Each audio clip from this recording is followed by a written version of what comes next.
হরে কৃষ্ণা, সবাই কেমন আছেন? আমরা অনেক ভালো আছি। এই যে আমরা এখন রেডি হয়ে গেছি, কারণ এখন আমরা যাব ভগবানের দর্শন করতে মন্দিরে। এই যে শ্রীজিকে রেডি করা হচ্ছে, শ্রীজিও রেডি অলমোস্ট। আজকে আমরা যাব ধামেশ্বর মহাপ্রভুর দর্শনে।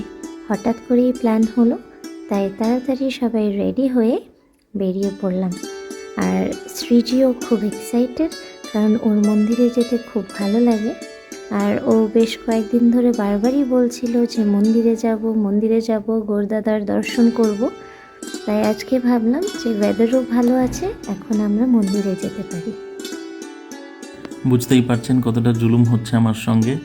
ভাবলাম ছুটির দিনে বাড়িতে বসে একটু অলসতার সাথে সময় কাটাবো, কিন্তু ভগবানের মন্দির দর্শন উদ্দেশ্যে যখন বলল, আমিও কোথাও একটা খুশি হয়েছি এবং চলে এসেছি ধামেশ্বর মহাপ্রভুর মন্দিরে। আমাদের শ্রীজি মন্দিরে ঢুকেই ভগবানকে প্রণাম করছে, ভগবানের কাছে যাওয়ার জন্যে উৎসাহিত হয়ে পড়ছে। ওকে দেখে আমরা ভীষণ অনুপ্রাণিত হই।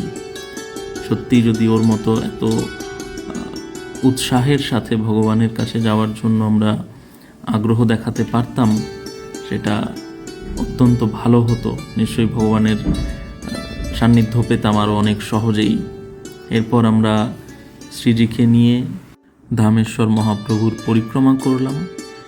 পরিক্রমার পরে শ্রীজি ভগবানের সামনে গিয়ে একদম কাছে থেকে ভগবানকে দর্শন করতে চাইল। সেখানে গিয়ে তার কি আনন্দ!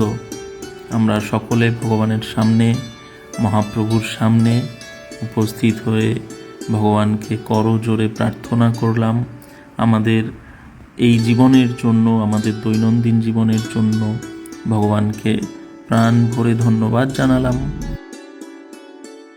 তারপরে আমরা ভগবানকে প্রদীপ নিবেদন করি এবং প্রদীপ নিবেদন করে এবার আমাদেরকে বেরোতে হবে।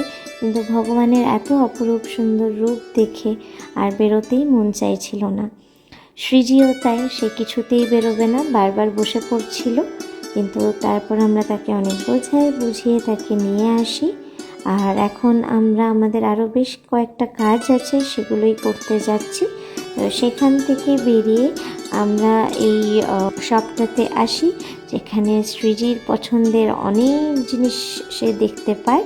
তার মধ্যে একটা হলো এই যে এই ম্যাওটা, তার খুব পছন্দ হয়েছিল এই ম্যাওটা, তাই সে সেটা কিছুতেই ছাড়বে না।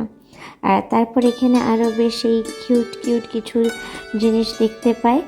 আর তার মধ্যে ওর হচ্ছে এই ফ্রগ অ্যান্ড এই মাংকিটা খুব পছন্দ হয়ে যায়, তার বাবাকে বলে। আর বাবাও ঠিক তেমন, সেও তার মেয়ের আবদার ফেলতে না পেরে তাকে কিনে দেয়।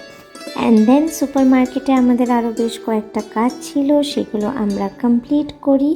অ্যান্ড কমপ্লিট করে দেন আমরা বাড়ির উদ্দেশ্যে বেরিয়ে পড়ি। তো আজকে আমাদের ভিডিও এইটুকুই। মহাপ্রভুর কাছে প্রার্থনা করি আপনারা সকলেই ভালো থাকুন, সুস্থ থাকুন। আবার দেখা হবে নেক্সট ভিডিওতে। হরে কৃষ্ণা।